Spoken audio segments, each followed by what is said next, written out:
on behalf of the Ahmadiyya Muslim community, we offer our heartfelt sympathies and condolences to the nation of France, to its people and its government after this heinous terrorist attack. This brutal and inhumane attack can only be condemned in the strongest possible terms.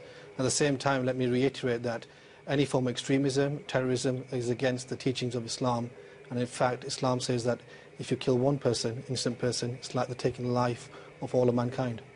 I mean, this is the thing, Farouk. You guys have been working incredibly hard to show that this is extremism and the Muslim community, they're two separate communities.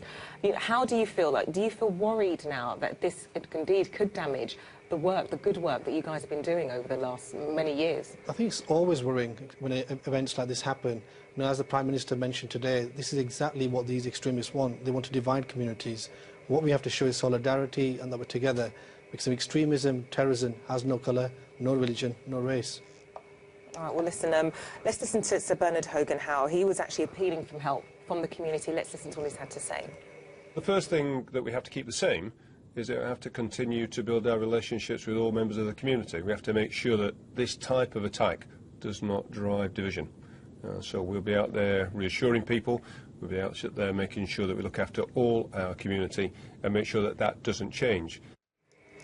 So that was Sir Bernard Hogan-Howe, obviously the head of the Metropolitan Police. Now he's appealing for help from communities. And how much do you work with police, indeed, in hopefully trying to identify any potential extremists? I think we work with all authorities and we work with the police as well. Sir Bernard is right that we need reassurance from the police, but at the same time communities also need to work together and with the authorities to give any kind of information. At the end of the day, this is our society and we want it to be a peaceful society. We want to get rid of this extremism. Well, have you ever noticed or been with anybody who you might think might actually be verging on maybe extremist views? And what would you do if you were faced with something like that?